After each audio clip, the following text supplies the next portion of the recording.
Kamala Harris is going to look like a conservative candidate pretty soon. A lot of people don't quite recognize and see how important the debt and the deficit is with respect to how it's ultimately going to lead to socialism, as it has every single time in history when you've had a free voting democracy. People call it left, but it's actually quite different than just being more traditionally left. It's really a revolution against the system that brought them to this moment. Because the promise that we gave in America, the American dream, was if you will go to college, you will graduate, you will have income, you will have stability, you will be able to buy a home. And what we did is we increased the government's role in making that dream possible.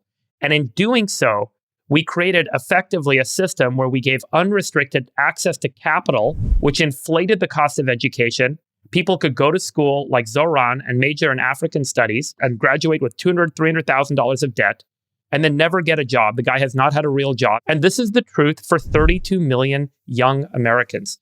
They find themselves living in places where they cannot afford to pay their bills every month, and they will never get out of the debt cycle that they were thrust into and believe that they were going to be able to graduate from and excel in the world and increase. They all have what is called negative capital.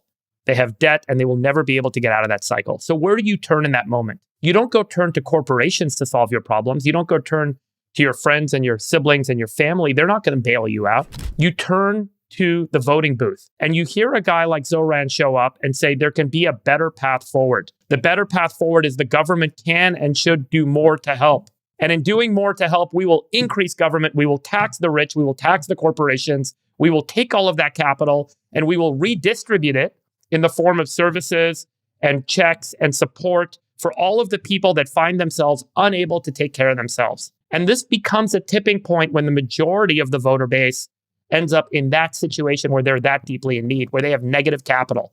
And that is the situation America finds itself in today.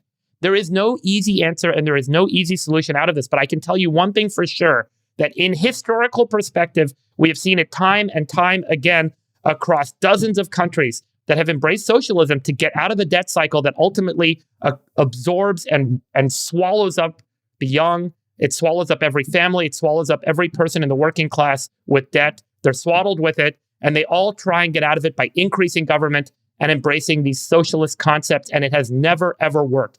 More government is not the answer. Less government is. Zohran won 61-39 with college educated. Young people voted for him. Old people did not as much. White people voted for him because they went to college. Non-white people did not as much. At the end of the day, young, college-educated white people elected this guy. And that is the beginning of a wave that will sweep over America. And I really do worry about where this takes us.